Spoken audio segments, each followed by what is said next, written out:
UN climate change panel's damning report, global warming now at a faster rate, it says. And it's being felt as floods in Varanasi, other parts of UP as well, and even drought-prone South UP is now seeing floods.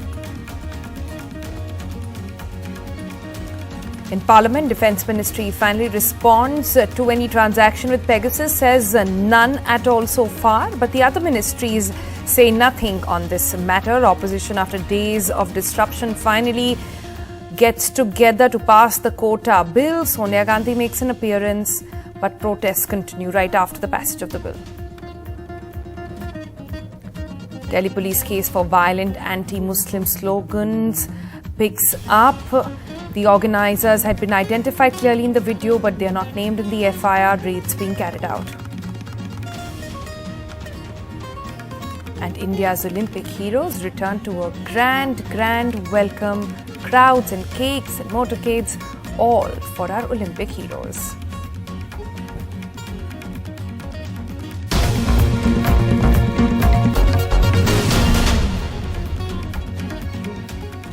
Hello and welcome. You're watching NDTV 24/7. I'm Sonal Mehrotra Kapoor. Let's begin with some news you might have missed during the day, but an important one.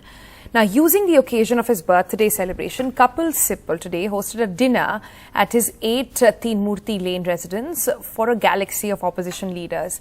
This included people like RJD's Lalu Yadav, SP's Akhilesh, Shiv Sena Sanjay Rawat, NCP Sharad Pawar, Trinamool's Derek O'Brien, even Akali Dal came. Naresh Gujral from there attended, BJD's Pinaki Mishra as well, and NC's Omar Abdullah. Now, the Congress leaders were present and several others were there at the event as well. Not any surprises for guessing that. And Kapil Sibal, being the host, directed his attack on Narendra Modi. He got some support from the opposition, but then came this remark by Naresh Gujral of the Akali Dal, saying very directly that till the time Gandhis do not let go of the party's holds with that the Congress party and does not get out of the clutches of the Gandhis, there is no future for the Congress party, saying it right up front in front of all those leaders over there. So what exactly happened? Let's go across to Sunil Prabhu, who has insights on all that happened in that birthday party, if one can really call it that, Sunil Prabhu. Lot was discussed at that meeting. Omar Abdullah, you pointed out, also said that every time Congress is strong, the opposition gets stronger. But Naresh Gujral obviously does not agree. Absolutely. I think somewhere down the line, what many people have been privately talking about, the fact that there has been certain problems with the Gandhi family. Mr. Naresh Gujral using that occasion to set that message, that saying that the Congress needs to get away from the clutches of the family. And it's in that backdrop that a galaxy of leaders, as you are well aware, were present and talked. Of course, the members who were present from the Congress were very clear that they were focused on uniting against the Narendra Modi government. These are small steps that they're taking against the Narendra Modi leadership, and they believe that India needs a change because every institution, according to them, has been destroyed and everybody is in danger. And it's in that context that Mr. Gujral, who made those remarks, that was the only star note. But of course, there was Lalu Prasad Yadav, who was present, very rare visitor, and saying that he would want everybody to be together, talking about the fact that Mr. Sibal's residence was also the late CPM leader, Mr. Surjit's residence, which actually brought in the United Front as well as the UPA government. And so that setting itself was very historic in many ways. Mr. Sharad Pawar was present. Mr. Derek O'Brien talked about how they all united to fight the BJP, and Bengal showed the way. And they all wished the Samajwadi Party's Akhilesh Yadav, who is now going to be taking on the Yogi Adityanath government, the very best but in the coming Sunil, the Gandhis not being present there, were they not invited or did they choose not to come? They were not invited, and that's the most interesting part, Sonal. The fact that Mr. Sibal was present, Mr. P. Chidambaram, Mr. Shashi Tharoor and Mr. Anand Sharma. These are people who have been extremely critical of the Congress leadership in their own way, raising questions within the party. And both no leader within the Congress establishment, in the sense, be it Rahul Gandhi, be it Sonia Gandhi, be it Priyanka Gandhi Vadra, or for that matter, any other top leader, be it the leader of opposition, they were not present.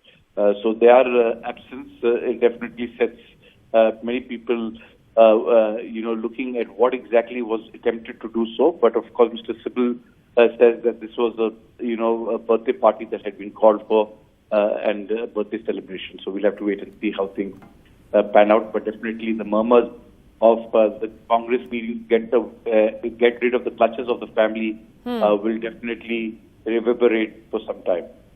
All right. So, murmurs at the moment, is there going to be any reality in that is something we will wait and watch for. Thanks, Sunil Prabhu, for bringing us up to speed with that.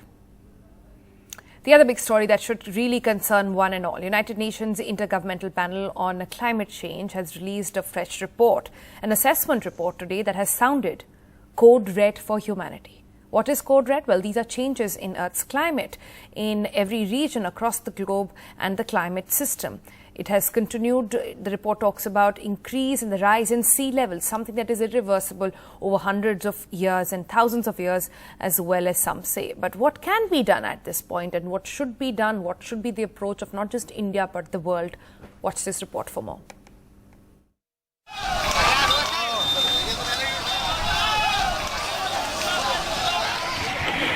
Recent disasters across India, but scientists in a major climate change report by the UN say such incidents will occur more frequently.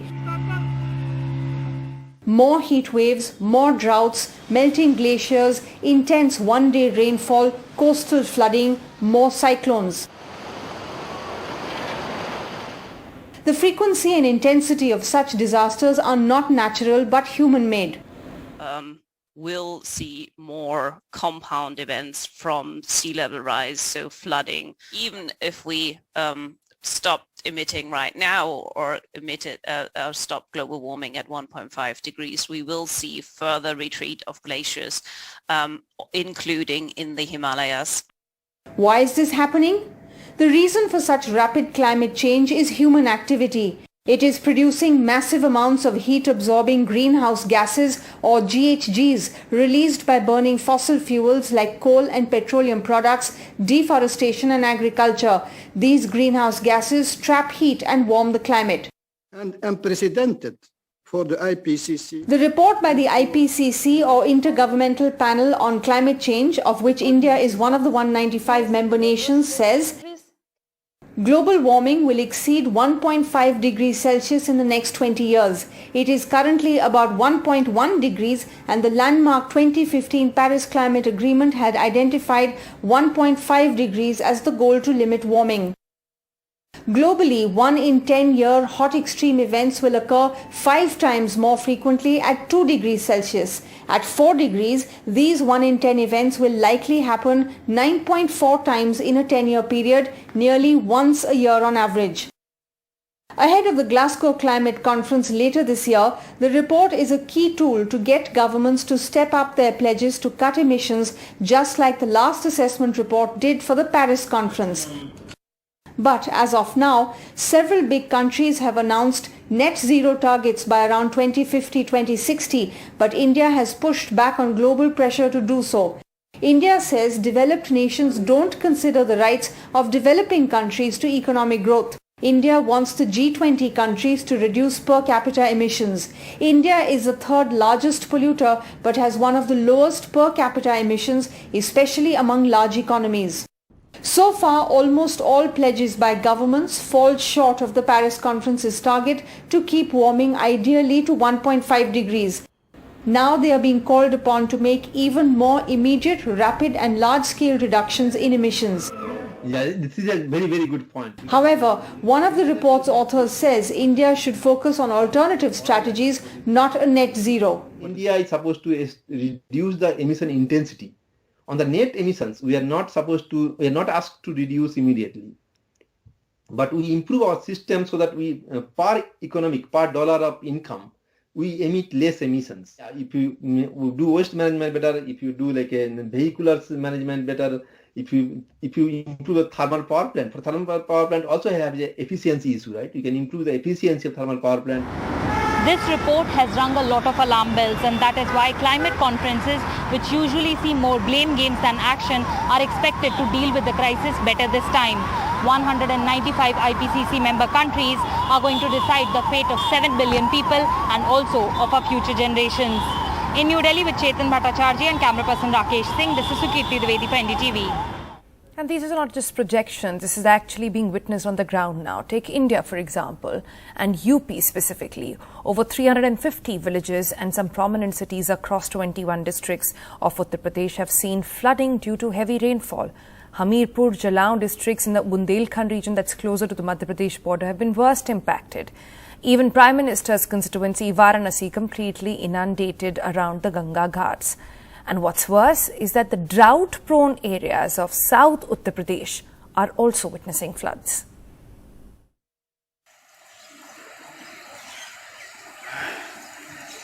In Prime Minister Modi's constituency, Varanasi, cremations at the city's iconic burning ghats have shifted to rooftops because of the flooding, and most low-lying areas near the Ganga river are underwater. बढ़ाव की स्थिति बहुत तेज है। गंगा माता 2-3 दिन में काफी तेजी से आई हैंगी, जिससे तटवर्ती इलाकों में खतरा ज्यादा बढ़ गया। In all, there are floods in 21 districts of Uttar Pradesh's 75.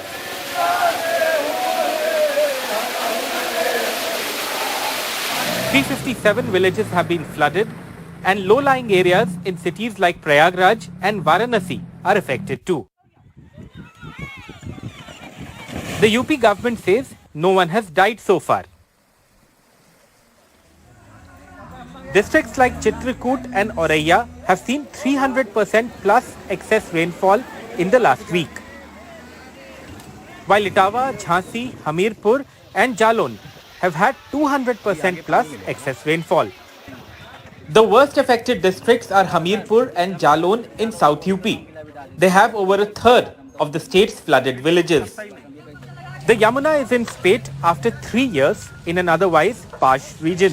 कुछ में गांव के चारों तरफ पानी आ गया है, कुछ में गांव में पानी घुस गया है और कुछ गांव में 3 तरफ से पानी आया, एक तरफ से सुरक्षित हैं। हमने अभी जो सर्वेक्षण करके ऊपर से देखा है, उससे हमारे सभी बंधे पूरी तरीके से सुरक्षित हैं, लेकिन फ्लड प्लेन में जो लोगों ने घर अपने बना लिए थे, उन घरों में कुछ पानी चले गए हैं। The UP government says it has set up over 800 flood shelters so far, and over 500 people have been rescued. With Ajay Singh and Salahuddin, this is Alok Pandey, NDTV. The other top story in another shocking episode of hate speech coming in from the national capital this time, as videos of a group of people shouting violent anti-Muslim slogans got viral from the heart of the national capital, despite the organizers being identified and being very clearly visible in those videos. The FIR did not carry their name. Now we are getting news that raids are being carried out across the national capital in hunt of these people, one of whom is a former BJP leader whose name is Ashwani Upadhyay. Sonakshi is on the phone line with us for more. Sonakshi. Well, Sonal, the latest update on this particular matter is that after the Delhi police identified 3 suspects in this episode that took place on Sunday in the heart of the national capital in Jantar Mantar, the Delhi police further went on to initiate the process of arrest of these 3 suspects. We also learned from Delhi police sources that Ashwini is one of these 3 suspects, and that the raids are currently on. Now, Ashwini is likely to be questioned in this matter, but yes, we also know for sure, and it is confirmed that Ashwini has also written a letter to the police seeking time to meet him in his defense. Now, Delhi police has summoned Ashwini, that's the latest, and he was at Ghaziabad, but he will have to appear before the CP of the police station tonight. So what we can confirm to you at this moment is that Delhi police is on the job, taking strict and stern actions in terms of what was expected out of them in this particular case, and that is exactly what they are doing. We also know that at least 4 people now, from 3 there are 4 suspects, and one of these 4 suspects is Ashwani Upadhyay, who we are made to understand was the organizer of this event. My understanding, he was also... All right, Sonakshi, thanks so much for joining us with the very latest on that. Moving on to the other big story of the day, the heroes' welcome that India's Olympians got today.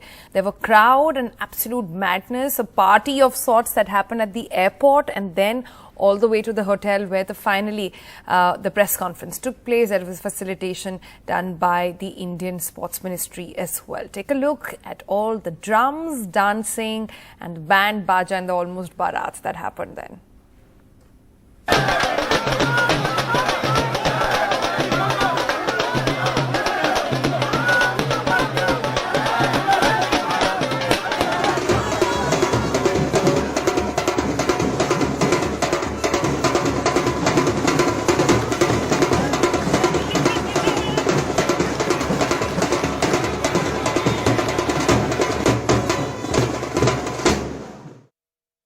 जी बिल्कुल, मुझे लगता है कि ये problem सभी जितने भी खिलाड़ी यहाँ पे बैठे हैं लगभग सभी मिडिल क्लास फैमिली से हैं और सभी को ये प्रॉब्लम आती है।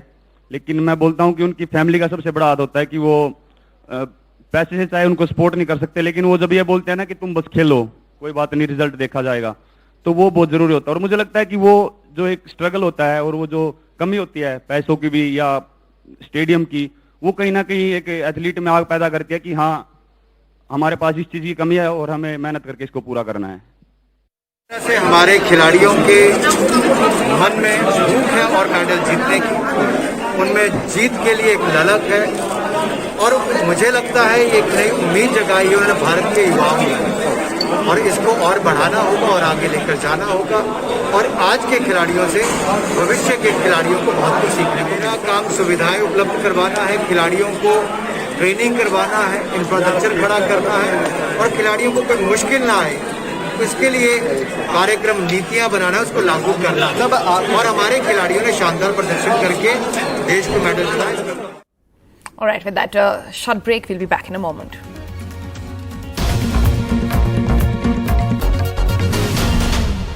Let's talk about the monsoon session now, and coming to an end almost. This session, the first since the deadly second wave of COVID post the Pegasus scandal as well, meant that it was a complete washout. Opposition continued to demand answers, government not willing to debate. But today, we finally saw some business. 3 important bills were passed today, and opposition decided to cooperate for the passage of a bill that gives states the right to make their own OBC list. जनता के महत्वपूर्ण सवालों को पूछे, मध्य प्रदेश के लिए भी जो योजनाएं घोषित, आप चर्चा नहीं करना चाहते, जनता के महत्वपूर्ण सवालों को उठाना नहीं चाहते, सदन की कार्रवाई आज 11:30 बजे तक के लिए स्थगित की जाती है। As soon as the Social Justice Minister got up to present the OBC bill, protesting opposition MPs returned to their seats. आज सारे विपक्ष दलों ने A rare moment of consensus in an otherwise disruption-marked parliament session. The opposition deciding to back a bill that will allow states to draw their own OBC lists.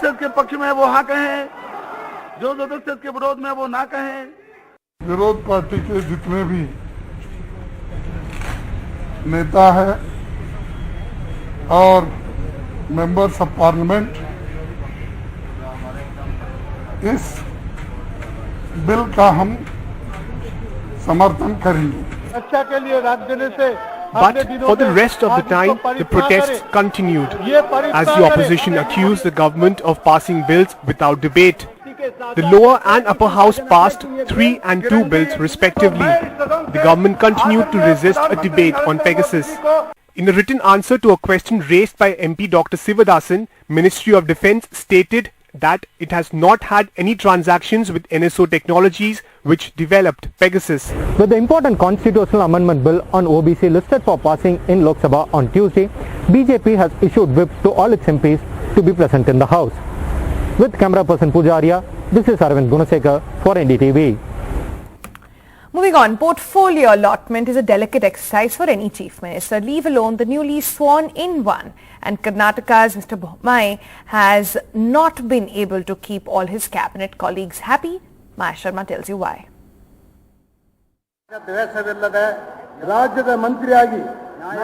Portfolio allotment is a delicate exercise for any chief minister. And Karnataka's new CM, Banerjee, has not been able to keep all of his cabinet colleagues happy. Anand Singh, who came to national attention as a Congress MLA involved in a scuffle at a resort during the collapse of the state's coalition government, said he was not satisfied with the portfolio he has been given as a BJP MLA. He has been allotted tourism and ecology. ಇಲ್ಲ, ನಾನು ಇದನ್ನ ಕೇಳಿರಲಿಲ್ಲ.